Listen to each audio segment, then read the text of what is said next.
Negative pressure pulmonary oedema. तर आपल्याला माहिती आहे की बायटिंगमुळे होतो आणि लॅरिंगोस्पाझममुळे होतो. तर हे दोन रिझन आहेत, परंतु आता त्याच्या अराउंड बिल्डअप करायचं आहे. तर एडेमा होणार पल्मोनरी एडेमाचं.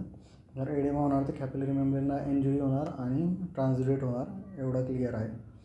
तर इंजुरी कशामुळे होते, तर ऑब्स्ट्रक्शन आहे अप्पर एअरवेचं, त्याच्या अगेन्स्ट इनहेल करतो येतो, त्याला मुलर्स मॅन्युअर म्हटलं आहे. निगेटिव्ह प्रेशर जनरेट होतं.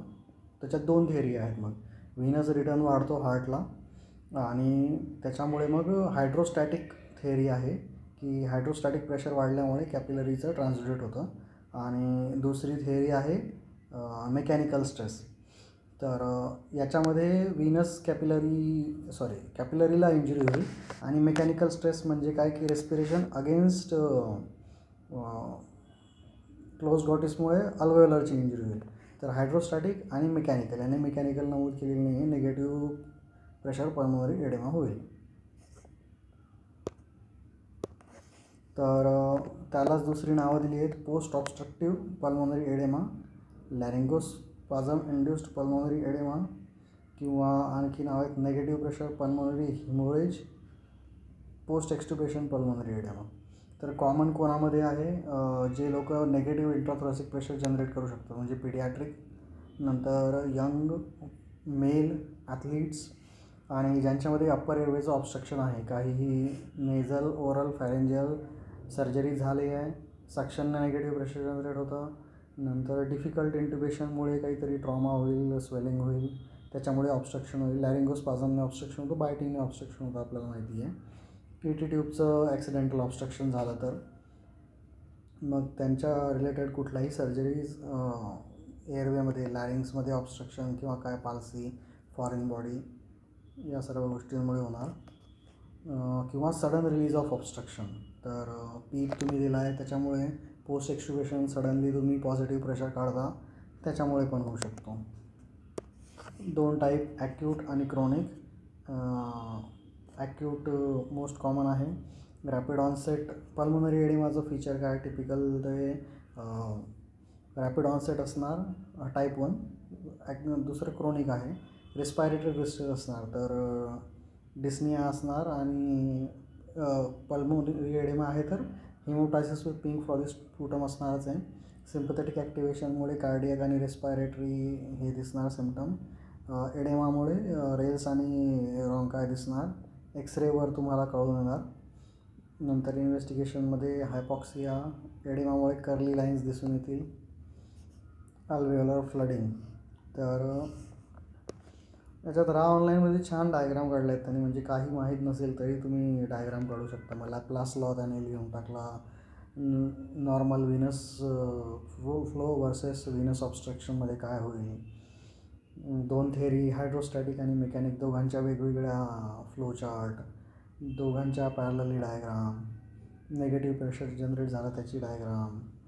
मग हायपॉक्सी आणि इंजुरी होईल तर ती पण त्याने मेन्शन केली आहे. म्हणजे 3 कॉजेस झाले, मग मेकॅनिकल, हायड्रोस्टॅटिक आणि हायपॉक्सी, आणि पण अल्व्हेओलर इंजुरी होणार. क्लिनिकल प्रेझेंटेशन झालं. DD. तर DDमध्ये तुमचं बघा, पल्मोनरी एडेमा आहे. तर पल्मोनरी एडेमाचं मेन पहिल्यांदा तुम्हाला कार्डिओजेनिक एडेमा रूल आउट करायचा, आणि त्याच्यानंतर मग फ्लुइड ओव्हरलोड रूल आउट करायचा. त्याच्यानंतर मग न्यूरोजेनिक, मग ॲनाफायलॅक्सिस आणि पल्मोनरी एम्बोलिझम, हे तुमचे ॲस्पिरेशन झालं. तर या रिलेटेड गोष्टी उडवाव्या लागतील, आणि काहीच नाही सापडलं तर मग ARDS लास्ट कन्क्लुजन. तर डायग्नोसिससाठी पुन्हा इन्व्हेस्टिगेशन देऊ शकता. मग प्रिव्हेन्शनसाठी प्रिव्हेंटिंग द स्टिम्युलस तुम्ही टॉपिकलाइज करू शकता. ट्रीटमेंटसाठी मग पुन्हा तुम्ही हे लिहू शकता की अर्ली डायग्नोसिस, वॉच फॉर. मग सिम्पल पल्मोनरी एडेमा मग काय सेल्फ लिमिटेड आहे, स्वतः रिझॉल्व होतो. सपोर्ट म्हणून आपण हायपॉक्सिमिया तर ऑक्सिजन देणार, नंतर एडेमा रिलीव्ह करायला आपण अपोजिट प्रेशर टाकणार, बायपॅप किंवा CPAP देणार, फ्लुइड काढण्याकरता डाययुरेटिक देणार, आणि इंट्रॉप मग ट्रीटमेंट समजा बायटिंग वगैरे काय असेल तर लॅरिंगोस्पाझमसाठी मग ती ट्रीटमेंट देणार, लार्सन मायनर किंवा सक्सेनायकोलिन देणार. याच्यात याने आणखी 2 गोष्टी दिल्या DD म्हणून. रिएक्सपान्शन पल्मोनरी एडेमा, तुम्ही जास्त ड्रेन केलं तर पहिल्यांदा तर काहीतरी फ्लुइड वगैरेमुळे ते कोलॅप्स राहणार पल्मोनरी एडेमामुळे, सॉरी काही पण हायड्रोनिमो जे काही आहे त्याच्यामुळे अल्वेओला ॲटलेक्टॅसिसमध्ये होणार, त्याच्यात इंजुरी होणार आणि रिलीव्ह केलं की पुन्हा मग इंजुरी होणार, त्याच्यामुळे एडेमा होणार. किंवा ओव्हर डिस्टेन्शन म्हणजे व्हॉल्यू ट्रॉमा, तर ते पण 2 DD याच्यात टाकू शकतो. तर negative pressure pulmonary oedema, negative pressure act करणार, निगेटिव्ह प्रेशरने अल्वेओलर मेम्ब्रेन डॅमेज होणार. पॉझिटिव्ह प्रेशर अगेन्स्ट ग्लॉटिसमुळे तुमचं हायड्रोस्टॅटिक प्रेशर वाढणार व्हेनस रिटर्नमुळे, त्याच्याने कॅपिलरीला इंज्युअर होणार.